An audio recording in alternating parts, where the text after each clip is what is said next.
Hey there, adventurers! I'm Mary, and welcome to my Final Fantasy XIV Patch 6.2 trailer breakdown and speculation video. There's a lot to go over, so spoiler alert for anyone who hasn't finished the 6.1 main story quest, the Pandemonium raids, or Final Fantasy IV. The trailer starts out with scenes from the island sanctuary with a woman's voiceover.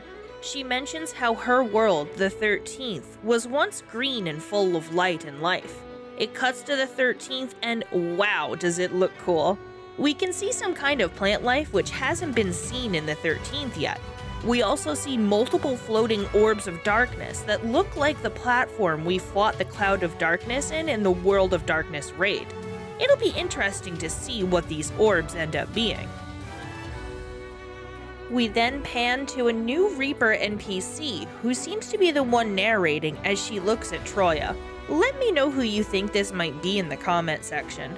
I think it might be the human form of Zenos' Reaper avatar, but I'd like to hear your thoughts on what her name might be. The endwalker logo appears, and we're treated to a transition that made me scream with nerd joy.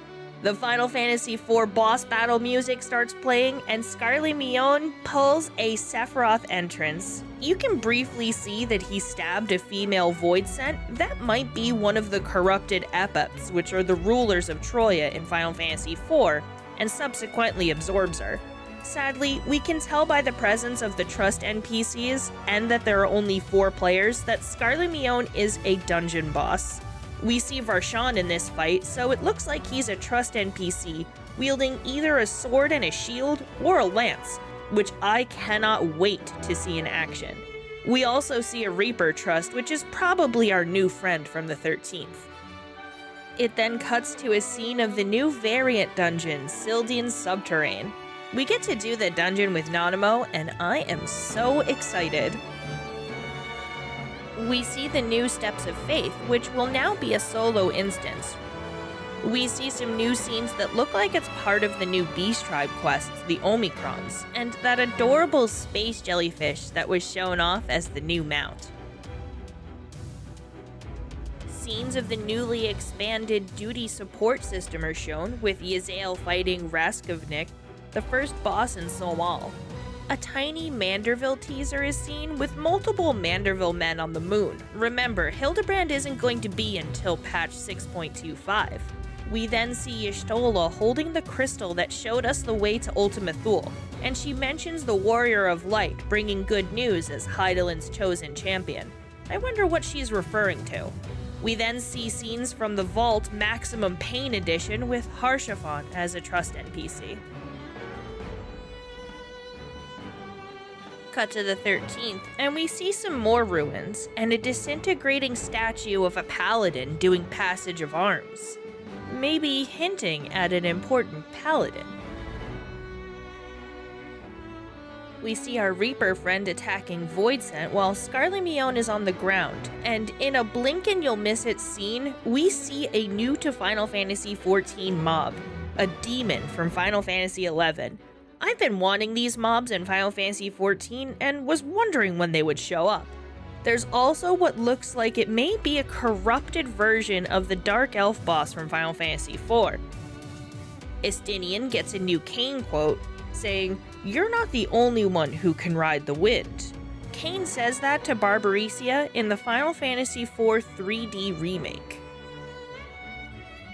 Some more prominent Voidsent, Ferdiad and Archag, both bosses from Amdapor Keep Hard Mode, are seen.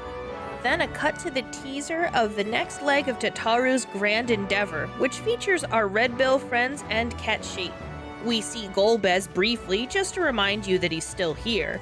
Then some more of the Fell Court of Troya footage. I think this is the Voidsent Skarli stabs when he enters. The Warrior of Light and Zenos' Reaper avatar come face to face, and then it cuts to Pandemonium and shows off some of the fights. Yoshi P revealed that this bipedal demon is actually Proto-Carbuncle.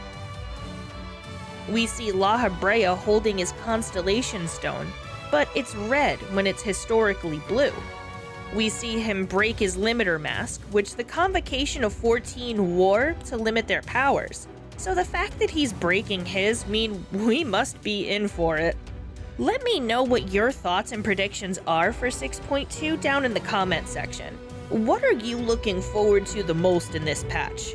If you like this video, I'm also going to be doing Easter egg references and speculation videos for all future major patches, so be sure to subscribe so you don't miss out. I also have an ongoing series on the dungeons of Final Fantasy XIV, so check those out if you're interested. Thanks for watching, and until next time, adventurers, remember, you matter, and may you ever walk in the light.